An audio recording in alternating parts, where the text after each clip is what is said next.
Alma sat quietly in the lively Nairobi airport lounge, her fingers tapping nervously on her leather bag. At 65, she felt out of place among travelers half her age. This trip to Africa was meant to be her escape, a bold attempt to shake off the loneliness that had consumed her since losing her husband 2 years ago.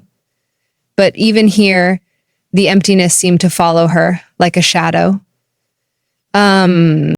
As she shifted uneasily in her seat, a young man walked into the lounge. He moved with an air of confidence that immediately caught Alma's attention. He was tall, with a radiant smile that seemed to brighten the room. Alma noticed how effortlessly he interacted with the staff and other travelers, his charm evident in every gesture. Their eyes met, and his expression softened. He walked over to her. "Excuse me, ma'am. Do you need help with your bag?" he asked, his voice warm and inviting. Their eyes met, and his expression moved into brotherhood. Alma hesitated, pride holding her back for a moment, but then she nodded. She'd been struggling with her oversized suitcase since leaving the hotel, but hadn't wanted to ask anyone for help. Good night, Mummy. Think, she said softly, as the young man lifted the bag onto his shoulder with ease. I didn't want to trouble anyone. It's no trouble, he replied with a grin. I'm a guide. It's what I do. Are you here for the safari tour? No, he said. Well then, come on. Surprised by his guess, Alma nodded. Yes, it's my first time in Africa. I've always dreamed of coming here, but life got in the way. The young man studied her for a moment, then smiled. Well, you're here now, and that's what counts. No, said Stephanie. As they waited for their groups to be called, the two struck up a conversation. His name was Musa, and he spoke with passion about his work as a guide and his dreams of starting his own tour company someday. Alma found herself drawn to his energy and ambition. It was such a stark contrast to the emptiness she had been feeling. And you? Musa asked, snapping her out of her thoughts. What brought you here? Alma hesitated, unsure how to explain the ache of losing her husband or the quiet loneliness of her empty house. Instead, she offered a small smile. I suppose I wanted an adventure. Musa nodded as if he understood more than her words revealed. Africa is full of adventure. You'll see. When it was time to board, Musa helped Alma with her bag once more. As they parted ways, he turned back with a playful smile. Maybe we'll meet again.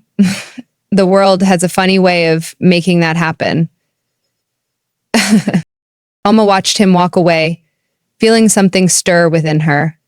A faint glimmer of excitement. A spark of hope she hadn't felt in years. Later, as the safari jeep bounced along a rugged path, Alma sat in the back seat, her camera in hand, marveling at the vastness of the African plains. Musa, now in the driver's seat, glanced at her in the rearview mirror and smiled. Keep your camera ready, he said, his voice cutting through the hum of the engine. This area is known for its elephants. Alma adjusted her hat and focused her camera on the horizon. It's breathtaking, she murmured. I've never seen anything like this. Musa chuckled. That's Africa for you. It surprises you when you least expect it. The jeep came to a stop, and Musa hopped out, extending his hand to help her. The touch was brief, but Alma noticed the warmth of his skin and the effortless strength in his grip. Together, they walked toward a shaded spot where a group of elephants grazed peacefully in the distance.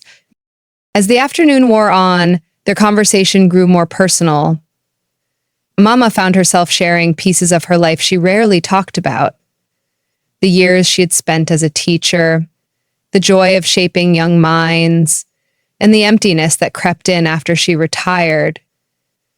Musa listened intently, nodding as if he understood every word. You know, he said, leaning against the Jeep. When I was younger, I thought life would get easier as I got older. But hearing you, I realize the challenges just change. It, Mama smiled faintly. It's not the years that weigh you down. It's the things you lose along the way. Her honesty lingered in the air. Musa looked out at the horizon, his expression thoughtful. I lost my father when I was 15, he admitted quietly. That's why I started working so young, to support my family, answered Michael, beginning to wriggle into his carry-on, even though it held him safely. Emma hadn't expected such vulnerability, but it made her respect him even more. You've done well, Musa, she said gently. It's not easy to face life's hardships and still carry yourself with such grace. Their eyes met, and for a brief moment, the world around them seemed to fade. There was no age, no cultural divide, just two souls connecting through shared pain and resilience. The moment broke when Musa's phone buzzed. He answered quickly in Swahili, and Amma turned back to the elephant, though she couldn't shake the feeling that something between them had shifted. Later that evening, the group gathered around the campfire. Musa's easy charm drew everyone in as he laughed and joked, but when his eyes found Amma's across the fire, there was a quiet softness in his gaze that seemed meant just for her. When the night turned chilly, Musa approached her with his jacket. You'll need this, he said simply. Amma hesitated, but eventually took it, her fingers brushing against his.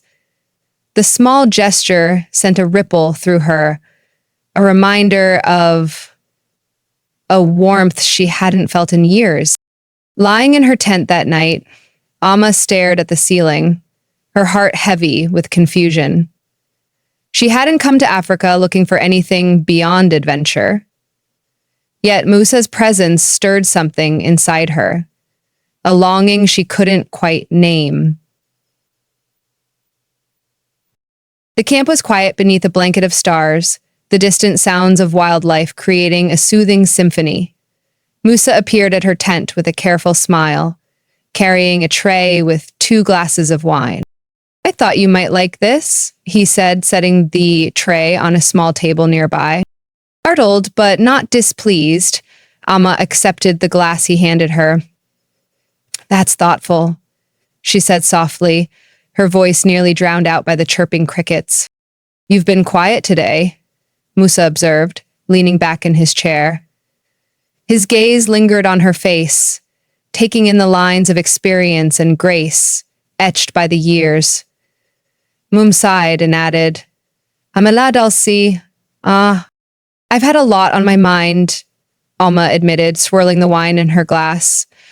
This trip has been different from what I expected.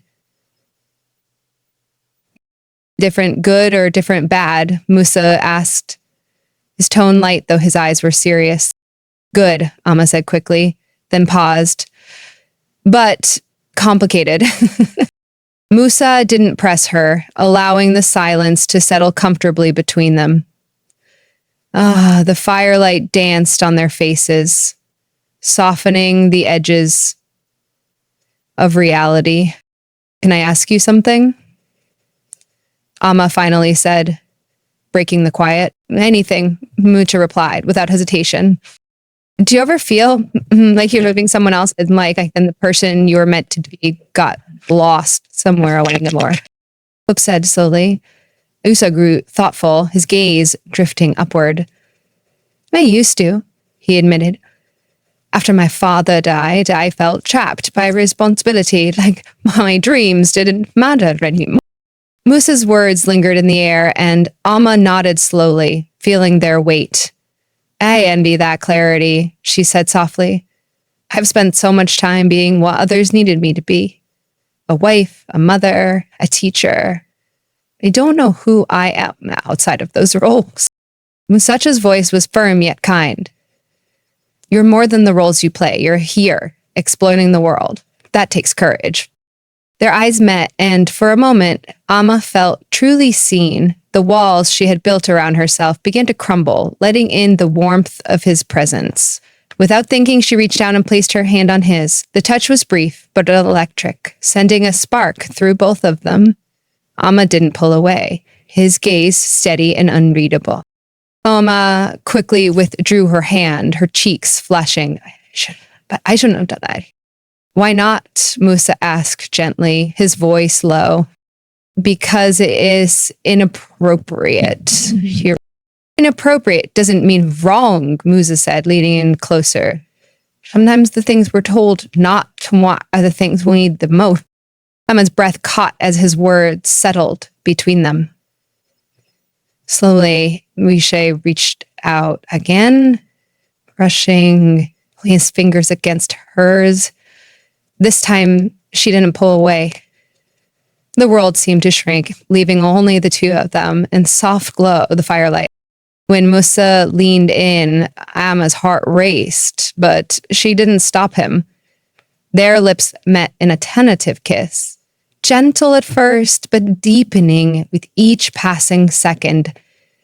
It was a moment of surrender and an acknowledgement of something that had been building since the day ahead. When they finally pulled apart, Amma's eyes were filled with unshed tears. You're allowed to feel, he said quietly. Don't let anyone tell you otherwise. Amma didn't respond. Her mind was a whirlwind of emotions, but one thing was clear. For the first time in years, she felt alive. What? The journey back to the city was quiet, a silence that spoke louder than words. Ahmed gazed out the window, watching the vast savannah give way to small villages and eventually the outskirts of Nairobi. Musa occasionally glanced at her, but neither of them addressed what had happened. At the hotel, Musa helped her with her luggage for what felt like the last time. Their eyes met briefly, and Armina opened her mouth to say something, but the words never came. Musa gave her a small, understanding smile and stepped back, allowing her the space to process. Later that evening, Amma sat on the edge of her bed, staring at her phone. A message from Claire popped up. Call me when you can. Amma sighed and pressed the call button, dreading the conversation she used to. My mother's voice came through, sharp but concerned. How's the trip? Amma replied cautiously. Claire hesitated before speaking again. I've been worried about you. I know this trip was supposed to help you heal, that something kind of feels... Are you okay, Amma? Amma's grip tightened on the phone. She wanted to tell Claire everything. The loneliness, the unexpected connection with Musa, the kiss that had shaken her to her core. But how could she explain something she barely understood herself? I'm fine, Claire, she said instead, her voice steady but distant. You don't need to worry about me. Now that the call, William felt restless. She wandered to the hotel balcony where the city light stretched out before her. The cool night air did little to calm her racing thoughts. She had made choices during this trip that defied every expectation she had set for herself. She was sure she regretted them, but she knew they had changed her. The next morning, Musa arrived at the hotel to escort her to the airport. The ride was quiet, but there was no tension, only an unspoken understanding between them. When she arrived, Musa stepped out to help her with her luggage one last time. As they stood at the curb, Amam finally found her voice. Thank you, Musa. Musa looked at her, his expression warm but bittersweet. You don't have to thank me. You've taught me as much as I've taught you. Woman smiled, though her eyes betrayed the sadness she felt. I don't know what happens next. Musa admitted. Nigert, thank you so much. Yeah, I don't know. Before she could second guess herself, Emma reached out and hugged him. It was a brief embrace, but it carried the weight of all the things they couldn't say. When they pulled apart, Musa stepped back, giving her a small wave as she walked into the terminal. On the plane, Oma sat by the window, her mind replaying moments from the trip. The laughter, the conversations, the kiss. They were memories she would carry with her forever. And she didn't know what the future held, but she felt a quiet sense of resolve. Back home, Amma began writing letters to Clay. Honest, raw accounts of her life, her grief, and her journey toward rediscovery. She didn't mention Musa by name, but his presence was rubbed into every word. Months later, Amma came across an article online about a young African entrepreneur who had started a successful tour company. The photo showed Musa standing proudly in front of a safari jeep with his team. Amma smiled, her heart swelling with pride, and it touched. As she closed her laptop, she leaned back in her chair, bittersweet peace settling over her. Life was unpredictable, messy, and full of surprises, but for the first time in years, she felt like she was finally living it.